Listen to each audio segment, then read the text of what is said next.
साथियों नमस्कार, Randhir Singh biotech channel पर आपका स्वागत है। आज अपने YouTube चैनल पे कुछ शारीरिक शिक्षा संबंधित कुछ महत्वपूर्ण क्वेश्चन को लेकर आपके सामने उपस्थित। तो आइए देखते हैं, आप फिजिकल एजुकेशन टीचर की तैयारी करते हैं तो आने वाले समय में तमाम वैकेंसियाँ लगी हुई हैं। माध्यमिक में राजस्थान में लगी हुई है, यूपी में LT ग्रेड की और TET की भी आने वाली है। सुबह तेज़ हो गई है तो आप अपनी रफ्तार भी तेज़ कर दीजिए और अपनी पढ़ाई पे पूरी क्षमता लगा दीजिए, ताकि आने वाले समय में एक सीट आपकी हो। इस उम्मीद और विश्वास के साथ आइए देखते हैं इस क्वेश्चन को, अपनी तैयारी अच्छे से करते रहें और देखते हैं क्वेश्चन नंबर 1। क्वेश्चन नंबर 1 देखते हैं। क्वेश्चन से बाहर क्वेश्चन है, लगे अधिकतर बार पेपर जो आपका बना उस पेपर में क्वेश्चन आता रहा। माइटोकॉन्ड्रिया से संबंधित क्वेश्चन आपका है। मानव शरीर में पावर हाउस या विद्युत गृह किसे कहा जाता है या किसको कहते हैं, किसे कहते हैं? देखिए माइटोकॉन्ड्रिया उत्तर सब लोगों ने रट लिया होगा, मतलब ये तो सही होगा, लेकिन आप केवल रट्टा मार रहे हैं। एनाटॉमी, फिजियोलॉजी, किनेसियोलॉजी इस सब के क्वेश्चन अगर आप साइंस स्टूडेंट नहीं हैं तो दिक्कत आती है। इसलिए इस चारों विकल्पों पे आप ध्यान दीजिए, चारों विकल्पों के बारे में पता करिए तो मैक्सिमम आपका देखा जाए कि मैक्सिमम जो आपका क्वेश्चन आने वाले समय में मतलब सही होगा और प्रतियोगी परीक्षा को बीट कर जाएंगे। नौकरी आपके हाथ में होगी, नौकरी पत्र आपके हाथ में होगा। तो माइटोकॉन्ड्रिया को पावर हाउस कहा जाता है, ATP का कॉइन कहा जाता है। क्या कहा जाता है? ATP का कॉइन कहा जाता है, पावर हाउस कहा जाता है। और माइटोकॉन्ड्रिया अगर देखा जाए सेल के अंदर, जो आपकी सेल है, सेल के अंदर इस तरह से ये रॉड शेप संरचना होती है। कैसी होती है? रॉड शेप संरचना होती है। तो ये आपकी माइटोकॉन्ड्रिया है। अब देखेंगे गोल्गी बॉडी। गोल्गी बॉडी क्या है? तो आपके उसमें एक संरचना होती है गोल्गी बॉडी सेल के अंदर। ये सब सेल के अंतरांग है। क्या है? सेल के अंतरांग है। एक आपका है ऑप्शन राइबोसोम। हालांकि माइटोकॉन्ड्रिया ही सही होगा, सब लोगों ने रटा होगा, लेकिन राइबोसोम के बारे में देखते हैं कि राइबोसोम क्या है। तो एक तरह से देखा जाए तो राइबोसोम जो है ये प्रोटीन का फैक्ट्री कहा जाता है। क्या कहा जाता है? राइबोसोम को प्रोटीन की फैक्ट्री। प्रोटीन की फैक्ट्री इसलिए कहा जाता है कि ये प्रोटीन का संश्लेषण करता है।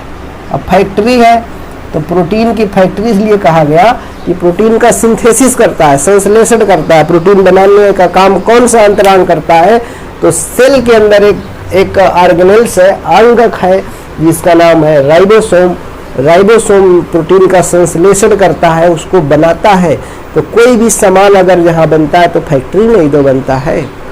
तो आपकी शरीर में जो प्रोटीन की फैक्ट्री है वो राइबोसोम है। क्या है? राइबोसोम है। फिर देखते हैं केंद्रक के बारे में थोड़ा सा।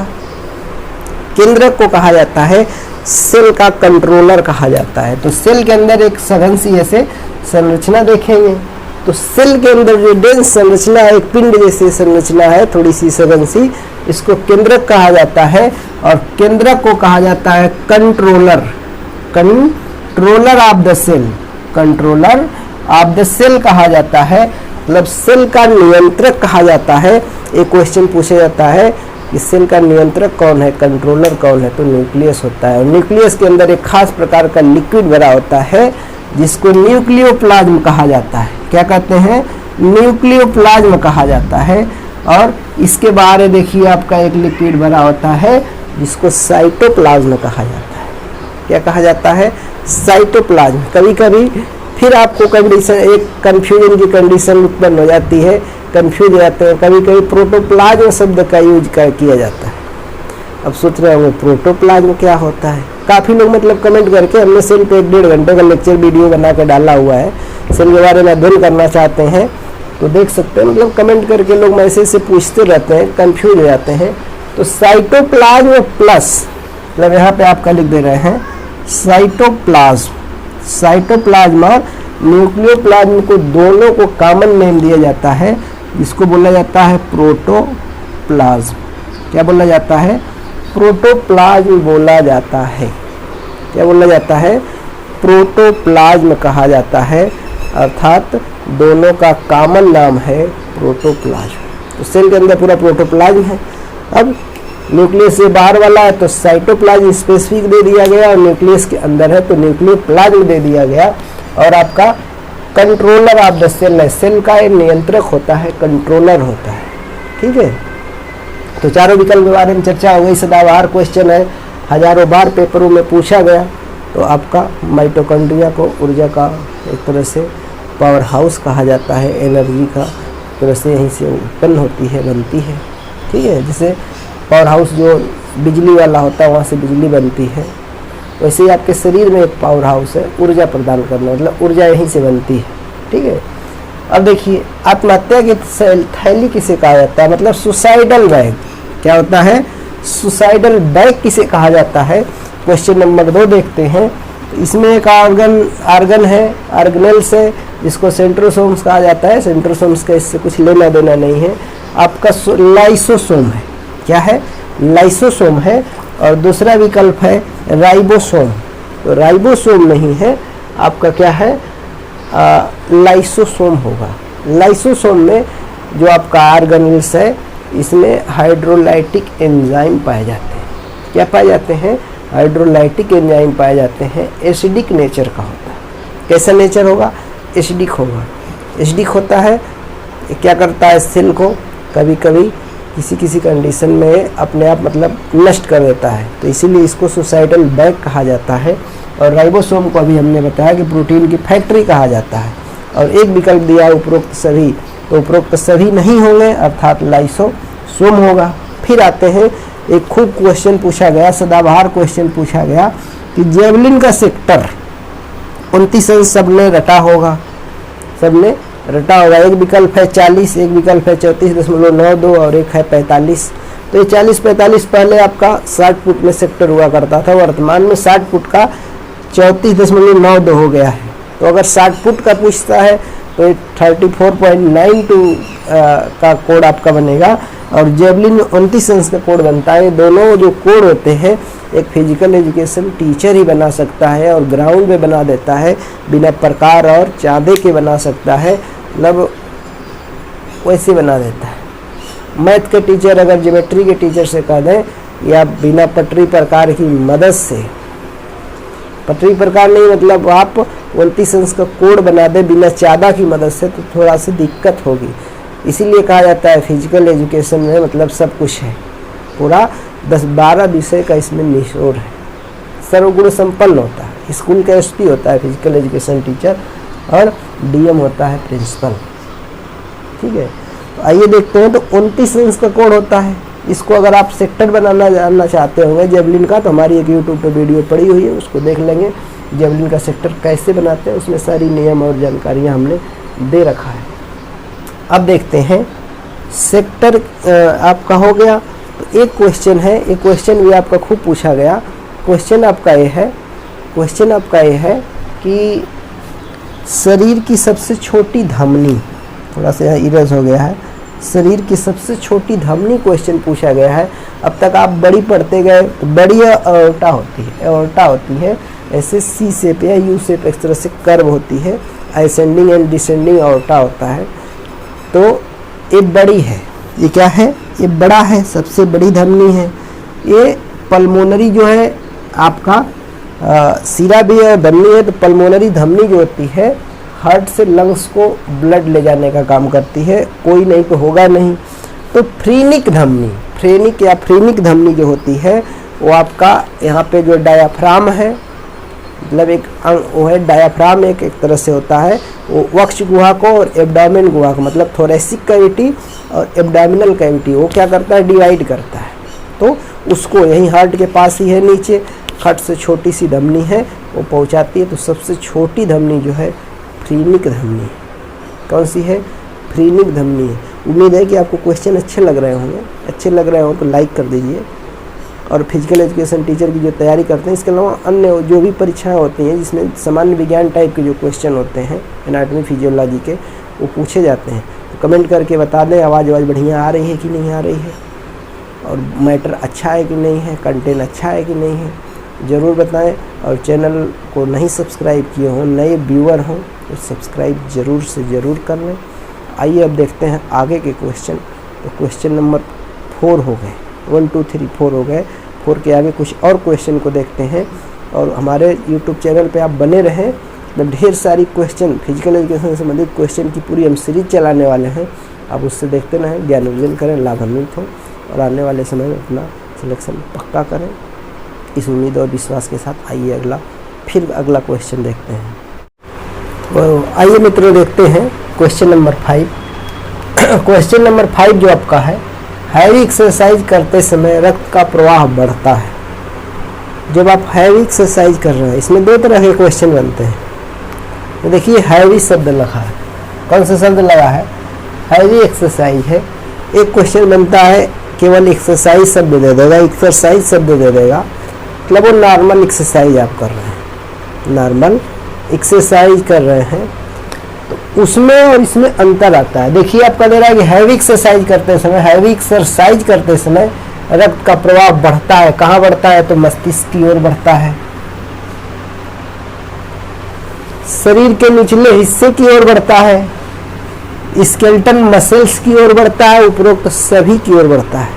क्वेश्चन को अगर देखा जाए तो हैवी एक्सरसाइज पूछ रहा है, नॉर्मल एक्सरसाइज पूछ देता और लगा देता आपका निचले की जगह ऊपरी हिस्सा बना देता है, निचला भी रहता तब भी, तो उपरोक्त सभी विकल्प सही हो जाते।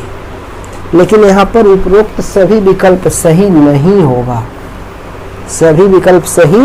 नहीं होगा, अब देखिए जब आप नॉर्मल एक्सरसाइज कर रहे हैं, हैवी एक्सरसाइज कर रहे हैं, तभी मस्तिष्क की ओर बढ़ता है। लेकिन प्रतियोगी परीक्षा में आप जब बैठ रहे हैं तो आपको 4 विकल्प में से सर्वश्रेष्ठ विकल्प को आपको चुनना होता है या उत्तर के लिए सेलेक्ट करना पड़ता है। तो मस्तिष्क की ओर कोई भी आप व्यायाम कर रहे हैं तो सप्लाई बढ़ेगी, लेकिन निचला हिस्सा में सप्लाई में, ऊपरी हिस्से में सप्लाई बढ़ाने के लिए व्यायाम मतलब ज़्यादा आवश्यक होता है। नीचे कोई भी चीज़ आसानी से चली जाती है, ऊपर थोड़ा नहीं पहुँचती है।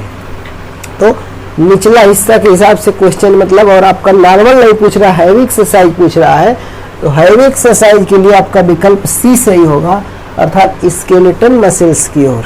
स्केलेटन मसल्स जो होती है आपका उसकी ओर बढ़ता है, सर्कुलेशन बढ़ता है, तो आपका विकल्प सी सही होगा।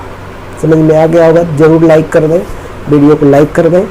अच्छा लग रहा है अपने मित्रों के पास शेयर करें, खासकर उन मित्रों के पास जो राजस्थान पीटीआई 3rd ग्रेड की भी वैकेंसी आने वाली है, आ रही है, उसकी तैयारी कर रहे हो। आप किसी भी स्टेट में तैयारी कर रहे हो, टीजीटी पीटी यूपी की कर रहे हैं, एलटी की कर रहे हो, तमाम वैकेंसी मतलब समय समय पे आती रहती है। जिसकी भी आप तैयारी कर रहे हो, दिल्ली दिवस की कर रहे हो, सब क्वेश्चन आपके सदाबहार क्वेश्चन है, आते रहते हैं। इनको अच्छे से समझ के तैयार करें और मेहनत करें, सफलता एक न एक दिन जरूर मिलेगी। अब सुनिए, अब इसमें आपका है क्वेश्चन है, मानव खोपड़ी में हड्डियों की संख्या होती है। ये क्वेश्चन आपका कई बार पूछा गया और ये क्वेश्चन विवादित रहा। तो खोपड़ी की हड्डी जो पूछा जा रहा है, देखिए 26 28, ठीक है, 28, ठीक है, 35 जो है रीढ़ की हड्डी में होगी, वो बच्चे में होगी, रीढ़ की हड्डी में होगी, बच्चे में होगी, तो इससे कोई लेना देना नहीं है। तो ये 28 आपका विकल्प सही होगा, बी वाला, बी विकल्प 28 सही होगा। अगर देखें तो आपका फेशियल बोन कितना, फेशियल 14 हो गया, और आपका स्कल जो है, ब्रेन बॉक्स, स्कल या ब्रेन बॉक्स जो है वो 8 हड्डी हो गई, और ईयर आर्टिकल्स में आपकी कितनी हो गई, 6 हो गई। टोटल जोड़ दिया जाए तो 28 हो जा रहा है। कितना हो जा रहा है? 28, 28 हो रहा है। एक बोन होती है, कुछ किताबों में आपको मिलेगा कि 29 होती है। एक बार पेपर बनाया था, पेपर में आपका 28 के बाद एक विकल्प 29 भी बना दिया था, क्वेश्चन विवादित हो गया था। तो आपकी एक बोन होती है जहाँ पे जीभ जुड़ी होती है, उसको बोला जाता है हायर्ड बोन। क्या बोला जाता है? Hired bone. ऐसे सी आकार की होती है, घोड़े के नाल के आकार की होती है, सी से पैसे कर्व एक बोन होती है यहाँ पे, इससे जीभ जुड़ी होती है। एक कार्टिलेजनस मॉडिफिकेशन होता है। कुछ वैज्ञानिक इसको एक तरह से मानते हैं कि बोन है, कुछ बोन का दर्जा नहीं देते हैं। अगर इसको गिन के अगर उस तरह से, तो इस कंडीशन में आपको करना है 29 विकल्प दे रहा है कि 28 दे रहा है। क्वेश्चन विवादित हो गया। तो आपको इस विकल्प के हिसाब से 28 होगा। कुछ किताबें 28 देती हैं, कुछ 29 देती हैं, लेकिन आपके जो साइंस के एक्सपर्ट हैं बायो के, वो कार्टिलेज को एक तरह से किसमें गिनते हैं, कार्टिलेजनस बोन जो आपका हार्ड बोन है जिससे जीभ जुड़ी होती है, ब्रेन में इसकी गिनती, खोपड़ी की हड्डियों में इसकी गिनती नहीं होती है। ठीक है। स्कल बॉक्स है, मतलब ये वाला पोर्शन जो आपका है 8 हड्डियों से मिलकर बना है। फेसियल बोन, फेस पे आपके 14 हैं। ईयर आस्किल 3 जोड़ी, 3 जोड़ी इसमें, 3 जोड़ी इसमें, मतलब टोटल संख्या 6 हो गई। कान में है, एक वही बच रहा है, तो उसको लेके जब विकल्प बनाएगा, अगर 28 विकल्प ना हो, विकल्प में 28 ना हो, तो 29 को आप चुनेंगे। 29 नहीं है तो 28 को चुनेंगे। हार्ड बोन अपवाद है, एक्सेप्शन है। क्या है? एक्सेप्शन है, अपवाद है, विवाद की कंडीशन हो जाएगी। अगर ऐसा आएगा तो कॉमन हो जाएगा। क्या हो जाएगा? कॉमन हो जाएगा। अब देखिए, बाधा दौड़ में बाधाओं की संख्या, बाधा दौड़ होती है, हर्डल रेस जिसको कहा जाता है। हर्डल रेस में क्या होता है, कोई भी हर्डल दौड़ हो, चाहे जितनी दूरी वाली हो रही है, सब में 10 बाधाएं होती हैं, सब में 10 बाधाएं होती हैं। क्वेश्चन नंबर 8 देखते हैं। पुरुष जेवलिन का भार होता है, तो इसमें 2 आपका वजन मिल रहा होगा, जो आपका जेवलिन का भार है, एक 600 ग्राम, एक 800 ग्राम। तो 800 ग्राम आपका होता है पुरुष का, इसका होता है पुरुष का, और 600 ग्राम होता है महिला का। महिला का अगर पूछता तो 600 ग्राम होता, यहाँ पुरुष का पूछा जा रहा है, पुरुष का पूछा जा रहा है, तो 800 ग्राम विकल्प सही होगा। दोनों पूछा गया है, पुरुष का और महिला का दोनों पूछा जाता है, तो पुरुष का 800 ग्राम, महिला का 600 ग्राम। पहले जो था जेवलिन बांस की प्रयोग होती थी, बांस की बनी होती थी।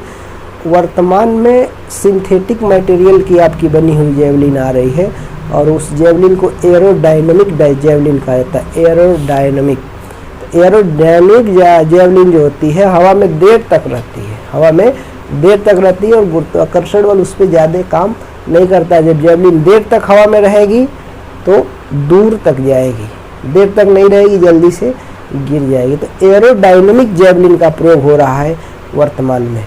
ठीक है, क्वेश्चन देखते हैं। क्वेश्चन नंबर 9, क्वेश्चन नंबर 9 है, शरीर की सबसे लंबी हड्डी। तो देखिए, एक है ह्यूमरस, ह्यूमरस है आपकी, ये जो भुजा है यहाँ से यहाँ तक, तो इसकी हड्डी है ह्यूमरस। तो ये लंबी नहीं है, इससे भी लंबी है आपके थाई, एक तरह से थाई बोन कहा जाता है, जांघ की हड्डी कहा जाता है, जिसको फीमर कहा जाता है। क्या कहा जाता है? फीमर। विकल्प 20 सही होगा। एक विकल्प आपका है स्टेपिस, ये शरीर की सबसे छोटी हड्डी है, कान में पाई जाती है, और कोई नहीं तो होना ही नहीं है। तो ये आपके क्वेश्चन हैं। अभी 1-2 क्वेश्चन और देखते हैं। अब इस पे देखा जाए, अगर आपको ये पूरे क्वेश्चन समझ में आ रहे हो, अच्छे लग रहे हो, तो कमेंट करके ज़रूर बताएं। और कमेंट जब करिए तो किस ज़िले से, किस जगह से आप हमारी वीडियो को देख रहे हैं, इसको ज़रूर लिखा करिए, ताकि हमें भी पता चले कहाँ तक वीडियो देखी जा रही। तो आइए अब कुछ और क्वेश्चन को देखते हैं। देखिए, क्वेश्चन है क्वेश्चन नंबर 10, मानव शरीर रचना का अध्ययन किया जाता है, मतलब मानव शरीर की रचना का अध्ययन किस ब्रांच में किया जाता है। तो देखा जाए, बायो की ढेर सारी ब्रांचेज होती हैं, शाखाएं होती हैं। उन शाखाओं में एक शाखा होती है जिसको एनाटॉमी कहा जाता है। एनाटॉमी में शरीर का जो आपका स्ट्रक्चर है, अर्थात एक तरह से ढांचा जो है, बनावट है, बनावट का जब अध्ययन करें, अर्थात उसकी रचना का अध्ययन जब किया जाता है, तो उसको एनाटॉमी कहा जाता है। तो विकल्प हालांकि ए ही सही होगा, लेकिन थोड़ा सा बी को भी देखते हैं। भी क्वेश्चन आपका दूसरे टाइप से पूछा गया। विकल्प में रहता है फिजियोलॉजी, अर्थात देखा जाए इसका मतलब क्या होता है। तो जो आपका शरीर है, सभी अंगों की बनावट का एनाटॉमी में हमने कर लिया कि कैसे अंग बने हुए हैं, किस तरह के हैं, कैसी रचना है। अब एक कार्य कैसे करते हैं, तो कार्य करने की इनकी जो एक तरह से है विधि है, कैसे काम कर रहा है, उसका जब अध्ययन करेंगे। जैसे आँख है, कैसे देखने का काम कर रही है, कान कैसे सुनने का काम कर रहा है, हार्ट कैसे अपना पंपिंग का काम कर रहा है, इसकी कार्यविधि का जब अध्ययन करते हैं तो उसको फिजियोलॉजी कहते हैं। अर्थात किसका अध्ययन हो गया? कार्यविधि का हो गया। क्या हो गया? कार्यविधि का अध्ययन फिजियोलॉजी कहलाता है। एक विकल्प आपका मिल रहा है आर्थोलॉजी। आर्थोलॉजी जो होता है, जो आपके शरीर में बोन्स हैं, क्या है? बोन्स हैं, हड्डियां हैं, इनका जो जोड़ है, क्या है? जगह जगह पे जॉइंट्स हैं, जुड़े हुई हैं सब जगह जगह पे, तो इनका अध्ययन किया जाता है। जोड़ों का जब अध्ययन किया जाता है, बोन्स के जॉइंट का अर्थात जोड़ों का या जॉइंट्स का अध्ययन जब किया जाता है तो इसको आर्थ्रोलॉजी कहते हैं। क्या कहा जाता है? आर्थ्रोलॉजी कहा जाता है। तो ये रहे कुछ क्वेश्चन। और सीरीज 2 आपने देखा, सीरीज 2 आपने देखा। वीडियो अगर अच्छी लगी हो और फिजिकल एजुकेशन से संबंधित आप मार्गदर्शन प्राप्त करना चाहते हैं तो हमारे इस नंबर पे मैसेज कर सकते हैं। कोई क्वेश्चन हो तो क्वेश्चन भी पूछ सकते हैं, भेज सकते हैं फिजिकल एजुकेशन से संबंधित। और हमारे लाइव ग्रुप से, लाइव सेशन से भी जुड़ना चाहते हैं तो इस नंबर पे मैसेज कर सकते हैं। डेली लाइव से आप जुड़ सकते हैं। फिजिकल एजुकेशन से संबंधित ढेर सारे कॉन्सेप्ट, फार्मूला और फैक्ट के साथ साथ तमाम जानकारियों से आप अवगत हो सकते हैं। और आने वाली प्रतियोगी परीक्षाओं में सफल होने के लिए मतलब आप जुड़ते हैं तो और अच्छा है, नहीं अपने से कर सकते हैं, अपने से करें। और सफलता के लिए मतलब एक मार्गदर्शक अच्छा आपको चुनना पड़ेगा। एक मार्गदर्शक की ज़रूरत होती है। किसी भी मार्गदर्शक को एक सेलेक्ट करिए जो अच्छे से आपको गाइड करें और आप आने वाली प्रतियोगी परीक्षाओं में अपना सिलेक्शन सुनिश्चित करें और अपना जीवन सफल बनाएं, जीवन धन्य बनाएं। इस उम्मीद और विश्वास के साथ कि वीडियो आपको अच्छा लगा होगा। पूरा वीडियो देखने के लिए धन्यवाद। पूरा वीडियो देखने के लिए बहुत बहुत धन्यवाद। फिर मिलते हैं नेक्स्ट सीरीज में। जय हिंद।